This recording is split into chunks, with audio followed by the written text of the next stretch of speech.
नमस्कार दोस्तों, आज की क्लास में आप सबका स्वागत है। ये क्लास सभी प्रतियोगी परीक्षाओं के लिए है। आप जानते हैं कि हमारे YouTube चैनल पर बाल विकास से संबंधित महत्वपूर्ण प्रश्नों की टेस्ट सीरीज चल रही है। ये हमारी आज दूसरी क्लास है। तो आइए दोस्तों, हम आज की क्लास को शुरू करते हैं। हमारा आज का पहला प्रश्न है, शेषवावस्था की मुख्य विशेषता निम्नलिखित में से कौन सी नहीं है? आपके पास ऑप्शंस में है सीखने की प्रक्रिया में तीव्रता, तीव्र जिज्ञासा की प्रवृत्ति, अमूर्त चिंतन की प्रक्रिया या अनुकरण द्वारा सीखने की प्रवृत्ति। तो बताइए दोस्तों, इसका सही उत्तर क्या होगा? सबसे पहले आप मुझे ये बताइए कि जो शेषवावस्था है इसका समय क्या माना जाता है? बिल्कुल सही, शेषवावस्था का समय क्या माना जाता है? 0 से 2 वर्ष तक। ठीक है।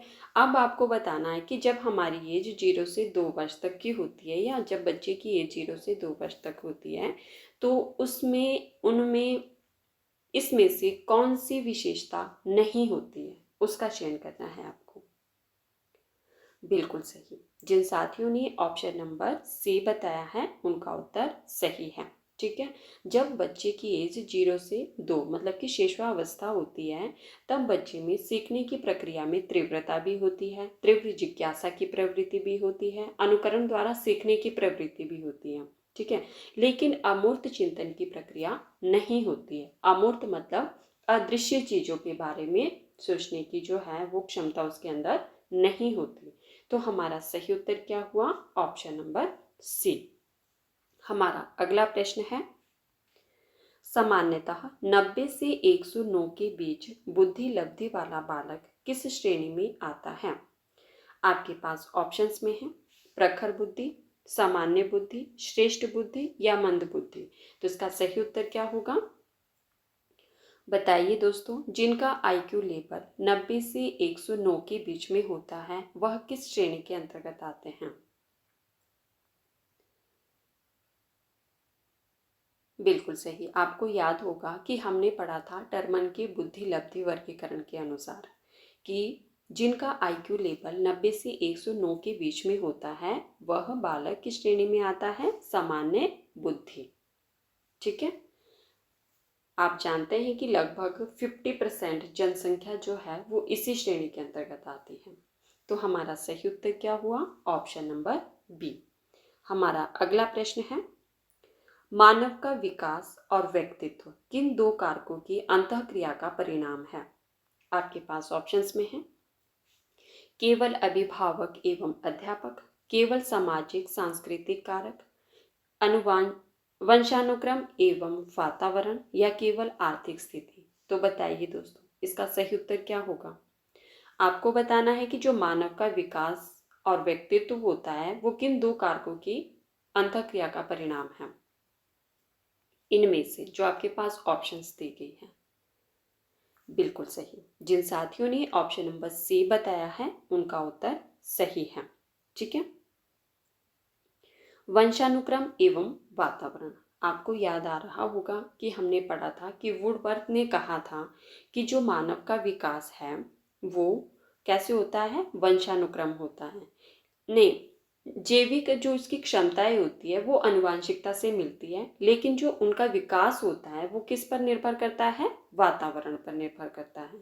तो हमारा सही उत्तर क्या होगा? ऑप्शन नंबर सी, मानव का विकास और व्यक्तित्व वंशानुक्रम एवं वातावरण अंतःक्रियाओं का परिणाम है। हमारा अगला प्रश्न है, बालक का शारीरिक व तंत्रिका संबंधी विकास किस दिशा या क्रम में होता है?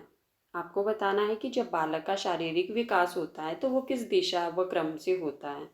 तो आपके पास ऑप्शंस में है पैर से सिर की ओर, सिर से पैर की ओर तथा केंद्र से बाहर की ओर, या बाहर से केंद्र की ओर, या ए और सी दोनों। तो इसका सही उत्तर क्या होगा?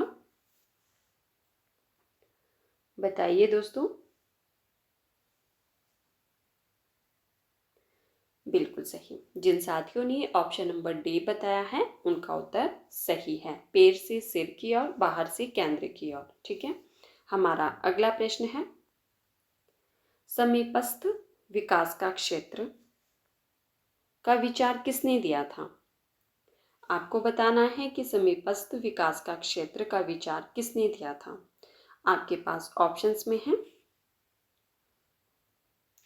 जीन प्याजे, अल्बर्ट बांडुरा, लेव वाइगोत्स्की या बी.एफ. स्किनर। तो इसका सही उत्तर क्या होगा? जेड.पी.डी का विचार किसने दिया था?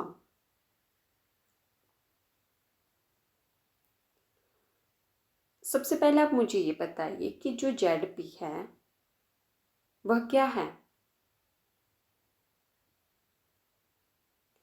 जेड.पी वह अंतर है जो बच्चा स्वयं बिना मदद के कर सकता है और जो वह किसी कुशल व्यक्ति की सहायता से कर सकता है। तो बताइए किसका विचार था ये? बिल्कुल सही। जिन साथियों ने ऑप्शन नंबर सी बताया है उनका उत्तर सही है, लेव वाइगोत्स्की का। हमारा अगला प्रश्न है, पावलोव ने अपने शास्त्रीय अनुबंधन सिद्धांत का प्रयोग किस जीव पर किया था? आपके पास ऑप्शंस में है बिल्ली पर, कुत्ते पर, चूहे पर या चिंपैंजी पर। तो इसका सही उत्तर क्या होगा? बताइए दोस्तों। पावलोव ने अपने शास्त्रीय अनुबंधन सिद्धांत का प्रयोग किस जीव पर किया था? बिल्कुल सही। जिन साथियों ने ऑप्शन नंबर बी बताया है उनका उत्तर सही है। हमने पढ़ा था कि पावलोव ने कुत्ते की लार ग्रंथि पर प्रयोग किया था और दिखाया था कि घंटी बजाकर भोजन देने से कुत्ता घंटी की आवाज़ पर ही लार टपकाना सीख जाता है। तो इसका सही उत्तर होगा ऑप्शन नंबर बी। हमारा अगला प्रश्न है, क्रिया प्रसूत अनुबंधन सिद्धांत के जनक कौन है? आपके पास ऑप्शंस में है, आप लोग ध्यान से देखिए और अपना उत्तर दीजिए। बताइए दोस्तों इसका सही उत्तर क्या होगा? क्रिया प्रसूत अनुबंधन सिद्धांत के जनक कौन माने जाते हैं? आपके पास ऑप्शंस में है B F. Skinner, E L. Thorndike, Ivan Pavlov या सी.एल. हल। तो इसका सही उत्तर क्या होगा?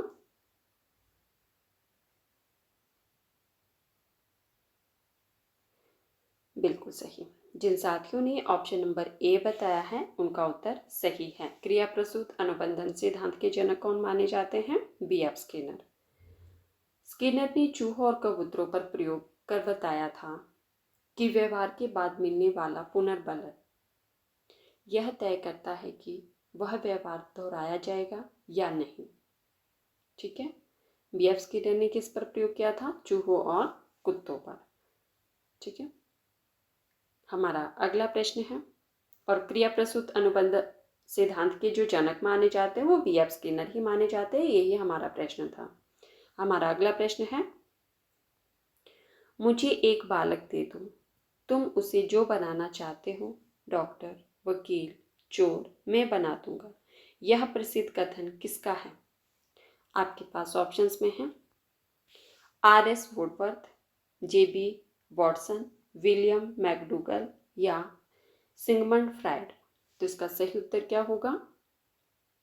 मुझे एक बालक दे दो, तुम उसे जो बनाना चाहते हो, डॉक्टर, वकील, चोर, मैं बना दूंगा। यह प्रसिद्ध कथन किसका है?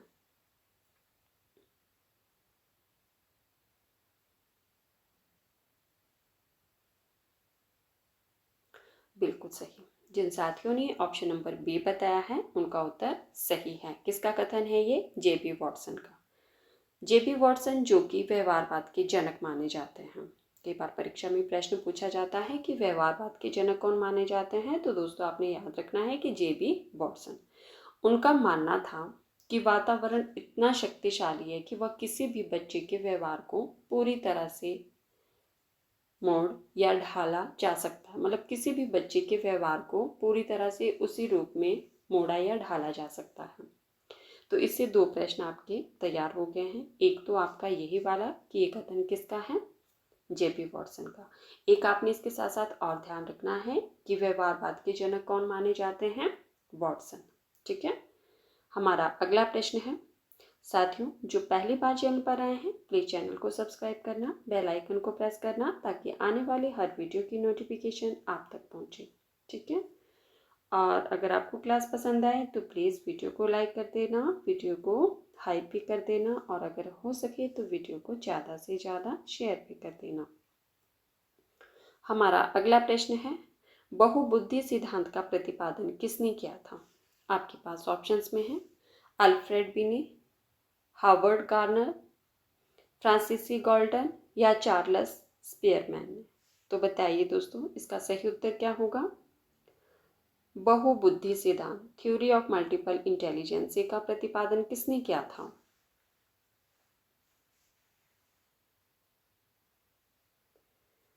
बिल्कुल सही। जिन साथियों ने ऑप्शन नंबर बी बताया है उनका उत्तर सही है। बहुबुद्धि सिद्धांत का प्रतिपादन किसने किया था? हार्वर्ड गार्डनर ने।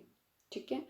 गार्डन ने 1963 ईस्वी में स्पष्ट किया था कि बुद्धि कोई एकल तत्व नहीं है, बल्कि 8 या 9 अलग अलग प्रकार की स्वतंत्र बुद्धियां हैं। ठीक है। तो अगर बहुबुद्धि सिद्धांत की बात आ रही है तो सीधी सी बात है कि किसने इसका प्रतिपादन किया था? हार्वर्ड गार्नर ने। क्योंकि इन्होंने 1983 ईस्वी में ही स्पष्ट कर दिया था कि बुद्धि एकल तत्व नहीं है।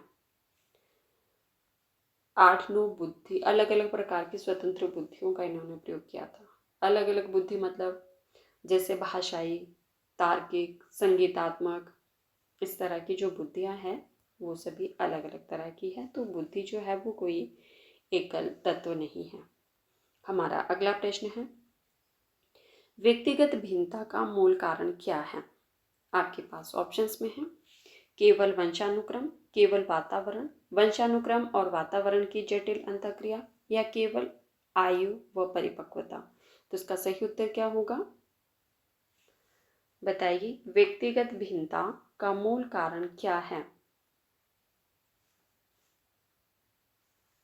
साथियों, जिन्होंने अभी तक वीडियो को लाइक नहीं किया है प्लीज़ वीडियो को लाइक कर दीजिए, वीडियो को हाइप भी कर दीजिए और अगर हो सके तो वीडियो को ज़्यादा से ज़्यादा शेयर भी कर दीजिए। और जो साथी पहली बार चैनल पर आए हैं प्लीज़ चैनल को सब्सक्राइब करना, बेल आइकन को प्रेस करना ताकि आने वाली हर वीडियो की नोटिफिकेशन सबसे पहले आप तक पहुँचे। तो बताइए दोस्तों, इसका सही उत्तर क्या होगा? व्यक्तिगत भिन्नता, इंडिविजुअल डिफरेंसेस का मूल कारण क्या है? बिल्कुल सही। जिन साथियों ने ऑप्शन नंबर सी बताया है उनका उत्तर सही है, वंशानुक्रम और वातावरण की जटिल अंतःक्रिया। कोई भी दो व्यक्ति पूरी तरह एक जैसे नहीं होते, आप जानते हैं, क्योंकि उनकी जो आनुवांशिक संरचना और उन्हें जो माहौल मिला होता है वो अलग अलग होता है। तो इसीलिए इसका जो मुख्य कारण है, मूल कारण है, वो क्या होगा? वंशानुक्रम और वातावरण की जटिल अंतःक्रिया। तो दोस्तों, ये थे हमारे आज के कुछ महत्वपूर्ण प्रश्न जिस पर हमने चर्चा की। अगर आपको क्लास पसंद आए तो प्लीज़ वीडियो को लाइक करना, वीडियो को ज़्यादा से ज़्यादा शेयर भी कर देना।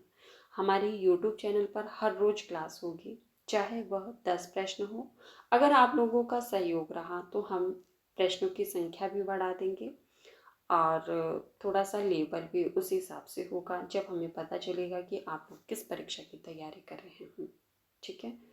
धन्यवाद, मिलते हैं अगली क्लास में।